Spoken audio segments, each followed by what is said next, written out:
sold na ang ating Kia Stonic galing sa Surigao. Pumunta siya dito sa Butuan para bilhin sa atin yung unit. Transfer na ni sir yung payment. So yun, done deal na sir. Thank you. Thank you. So ngayon, iahatid namin si sir sa Surigao kasi nakamotor siya. Yung kotse is iahatid namin pupunta sa kanila. So yun guys, samahan nyo kami. Let's go! So ngayon, iahatid natin yung ating client no kasi nag-request siya. Nakamotor kasi siya dumating dito sa atin. So ngayon, babiyahe tayo. Medyo malayo-layo yung babiyahe natin, guys. Ilang kilometers siya? Mga 70 kilometers.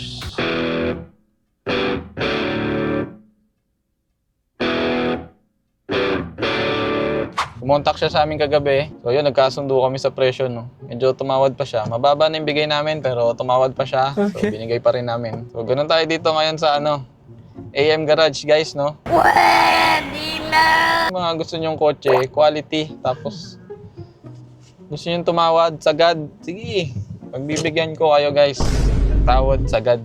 Ililibre ko na sana yung yung full tank, kaso tawad, sagad talaga si sir. So, half tank lang no guys, half tank lang.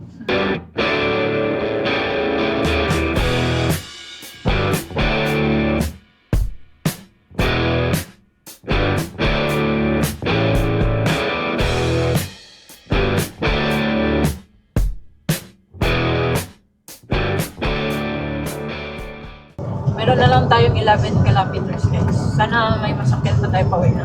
Ginabi na. Ang oras ay time check, 5:58. Kailangan makahanap kami ng dito, bus terminal. Para secure namin yung pauwi namin. Probinsya pa talaga dito eh. Ang nakakasabayan lang namin, puro mga truck eh. No? A few moments later. Saan po yung terminal, ma'am? Terminal sa Kitsaraw? Opo. Sir. Dito? Ah? Okay, sige. Thank you. Doon na sa highway. Sa highway pa? Ayun nga, oh. So, sakto. 1 minute. 1 minute kaka-message lang din eh. So, halos magkasabay lang din pala tayo, no? Na maya-maya papakita ko sa inyo, bibili tayo ng kotse online. Pero sa ngayon, back to the video muna. Try natin ngayon i-buy now to. Lalo na sa Manila, pag gumagamit ka ng mga ganyang maps, naku, lalo nakakalito. Kasi,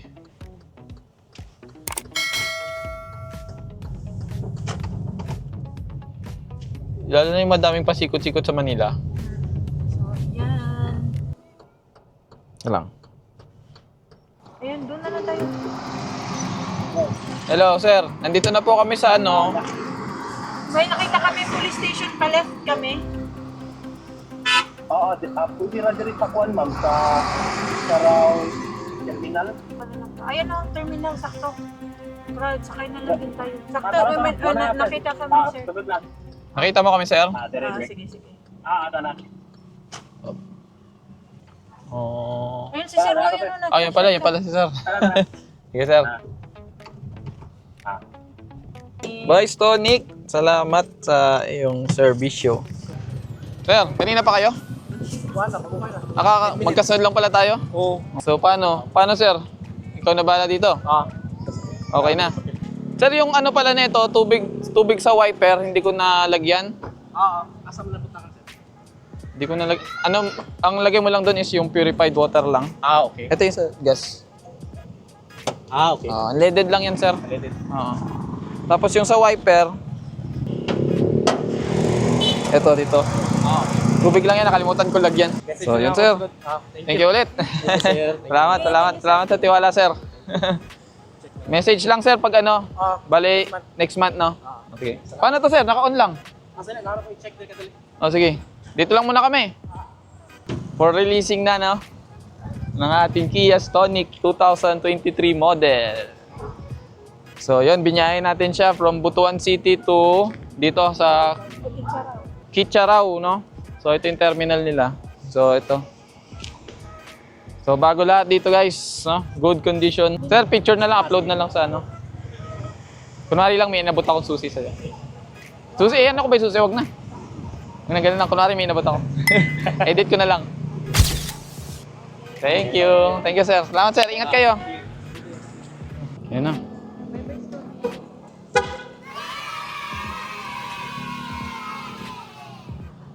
Bye-bye, Tony. A few moments later. So, yun guys, maghanap muna kami ng makakainan at meron naspatan doon oh, sa dulo. Hindi pa namin alam kung anong oras darating yung bus eh. So, ayan. Ay, oh. Ayun, may bus na pala guys. Hindi na pala tayo magtatagal.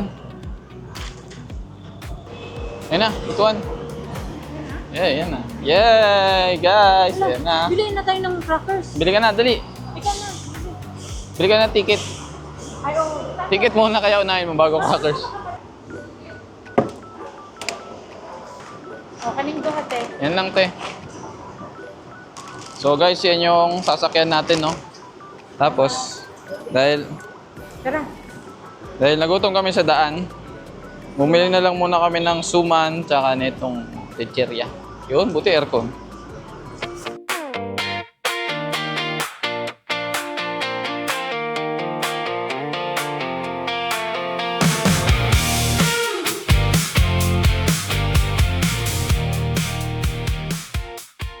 One hour later. So, yun guys, nakauwi na tayo, no? After 4 hours ng biyahe. Finally, nakarating na ulit sa bahay. Baka niyo yung mga susunod naming makukuha ang kotse, guys, no? The next day. So, nabenta na kasi yung Stonic natin, no? So, kailangan na nating palitan ng bago. So, meron akong nakita, guys, dito. So, try natin ngayon i-buy now to. Mirage G4 na GLS na 2024 model. 23K mileage, no? So, try natin i-buy now. Screenshot muna natin para sigurado tayo. Buy now na, guys. Wala nang kawala to, guys, no? So, nag-update yata yung ano ng East West. Meron na silang buy now ngayon. What type of ropa buyer are you? Individual. Please enter your name. So, dito, guys, full name talaga na ilalagay natin. So, yan, pinakita na sa atin yung image, guys, no? All goods naman, walang bangga. Based sa picture, guys, ha? So, hindi ko na i-inspect to physically, guys, kasi taga Mindanao ako. So, ito na. Do you want to proceed with the purchase? Click natin yes, guys, no? High-end to, guys, GLS. So, 2024, CVT, Cool Silver, 22K mileage. Kaya natin bibilin. So, yes natin. What is your mode of payment? So, ito, guys, pwedeng cash, pwede financing. Yan, so, cash tayo ngayon, guys, ha? Buy natin ng cash. Tingnan natin kung ano mangyayari. Thank you, nakalagay. Thank you for your interest in acquiring an East West pre-owned vehicle. Next step will be sent to your email address. So, antayin na lang tayo ng email nila, guys, kung ano mangyayari, no? Hindi na natin siya binid, guys. Diretso na siya kasi pag binid pa natin, baka makakuha pa ng iba. Kumukuha sana natin siya ng mas mababa doon. Pero dahil nagustuhan ko agad yung unit, based sa picture na nakita natin dito, no?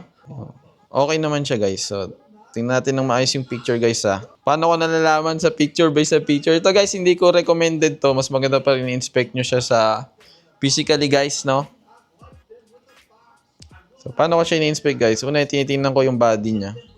Kung may mga dent ba? Wala namang dent. Yung kinis din, guys, tinitingnan ko. Kinis ng headlight. Kinis ng fog light. Pag may nakita kang kahit konting dumi dyan or putik-putik, delikado yan, guys. Huwag mo nang bilhin yan. Based sa picture, ha. Tsaka ito, yung toe hook niya, dapat sarado yan, guys. So, yan yung mga tinitingnan ko online, no. So, wala naman siyang dent. Sa gilid, makinis din, guys. Hindi rin siya repainted. Naka-on. Kita nyo, guys. Naka-on yung kanyang head unit. So, ibig sabihin yan, running condition, no. Para sa akin lang, ha. Hindi ko nire-recommend na gawin nyo to, guys. Pero ganito talaga ako tumingin ng kotse kasi taga Mindanao ako. So, yan. So, makinis, walang bangga. Ito lang, may nakita akong maliit na tiklop. Pero normal sa Mirage yan, eh. So, GLS variant to, guys, ha. Ang brand new price nito is 950,000 pesos. Dito nakuha natin ng...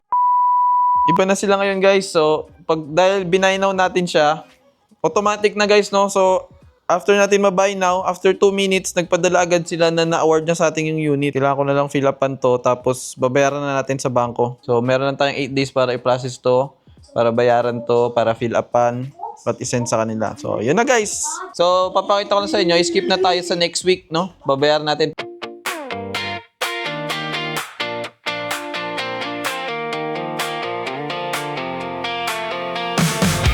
So ayun guys, tara samahan nyo ako, no? Babayaran na natin yung ano. Dala natin yung cash, tapos babayaran natin yung kotse doon sa loob. Tara. Ito yung entrance. Dito pala yung entrance.